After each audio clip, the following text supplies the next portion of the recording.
Hey guys, it's Core Ross and welcome to the 6 News Roundup. So we're running up all the Rainbow Six News for the last week or so. So let's start with the Battle Pass. It is now out, and overall, so far my impressions are that it's not as good as the Road to SI Battle Pass, which I was really impressed with. The cosmetics were really nice and I thought the event was really nice.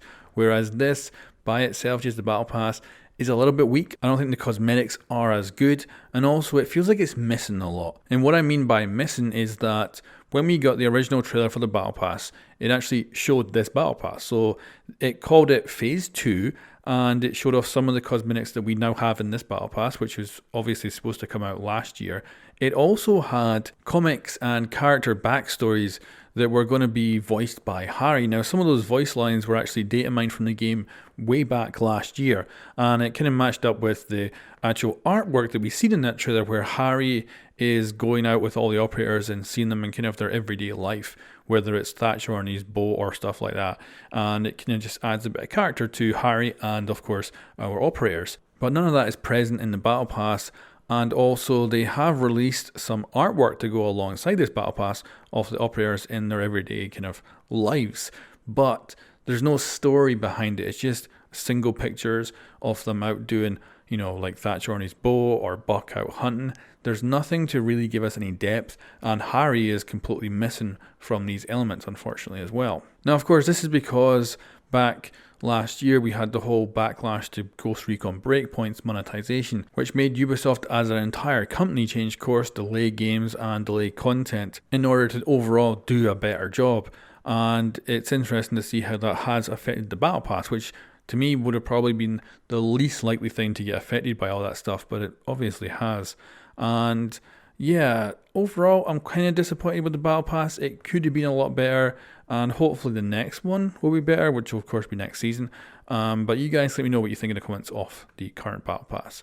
But anyway, let's move on. So let's talk about Consulate. It has been disabled on all platforms due to an issue with the most recent patch that made it just too dark. So it is now being removed. This is probably a quality control issue where they just probably have a lot less manpower to test stuff before patches are released because of, you know, the quarantines and stuff that are currently going on. So I expect that's the reason that got through the quality control, because obviously if you booted that up and had a look, you would know straight away something is wrong with that map. The devs are hoping to hotfix this on PC and then also to get a patch out on console at some point. But considering the current situation of the world, it is expected that that might take a little bit of time for at least for the console patch to be released. The hotfix might come along relatively quick, but certainly obvious mistakes like this can totally get through the cracks right now, and hopefully nothing critical makes it through in future patches until this is all fixed. But right now, be wary of that, and also give the developers some extra time to go ahead and, you know, hopefully correct things and give them a little bit of leeway when things don't quite work out, because this is, you know, affecting everyone right now. Now let's move on to events. So everyone's holding their breath waiting to see if Rainbow Six Siege is going to have an April Fool's event like they did last year. Now, because of data mining, we already know what the event's going to be. I'm not going to discuss it here, but it looks pretty damn cool. So is it going to be April kind of Fools that it starts?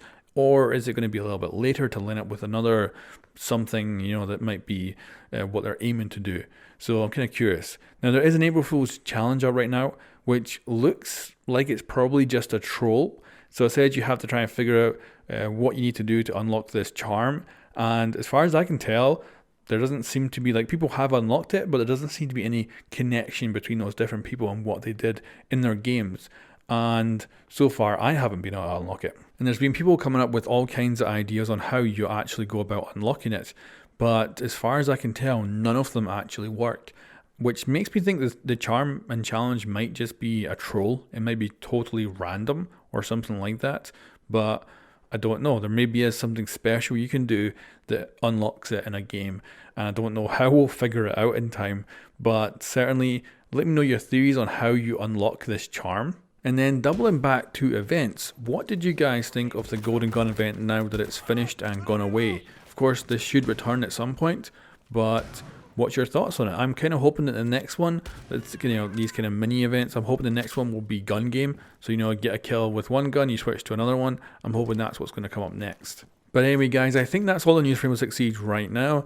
Let me know what you thought of all this in the comments below, and I will catch you next time. Tighten up!